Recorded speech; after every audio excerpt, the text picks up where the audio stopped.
Comment la maladie se transmet-elle?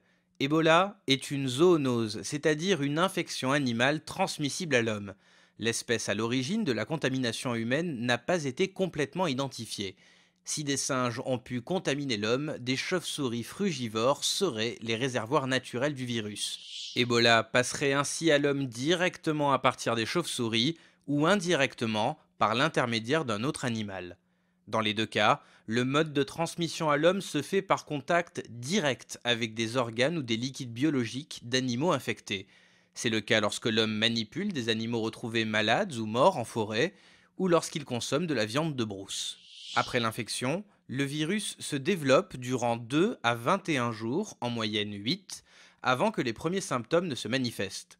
Pendant cette période, la personne infectée n'est pas contagieuse. C'est une fois que les symptômes sont apparus que peut se faire la transmission interhumaine du virus. Là encore, il faut un contact direct d'une peau lésée ou de muqueuse avec les liquides biologiques d'une personne infectée, tels que le sang, la salive, le sperme, la sueur ou les matières fécales.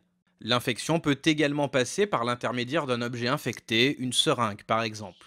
Parmi les premiers exposés, on trouve donc les proches des personnes malades ainsi que les personnels de santé. En Afrique, les rituels funéraires communautaires pendant lesquels un grand nombre de proches sont en contact direct avec les dépouilles des personnes infectées constituent un vecteur important de contagion. Il reste très improbable selon l'OMS que le virus puisse se transmettre par voie aérienne comme une simple grippe. Quels sont les symptômes?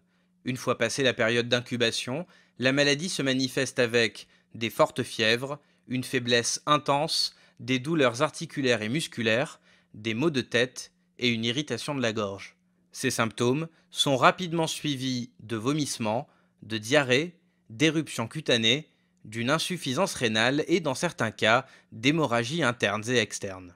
Si certains patients survivent au virus, le taux de létalité d'Ebola reste extrêmement élevé, entre 25 et 90% et plus de 50% en moyenne.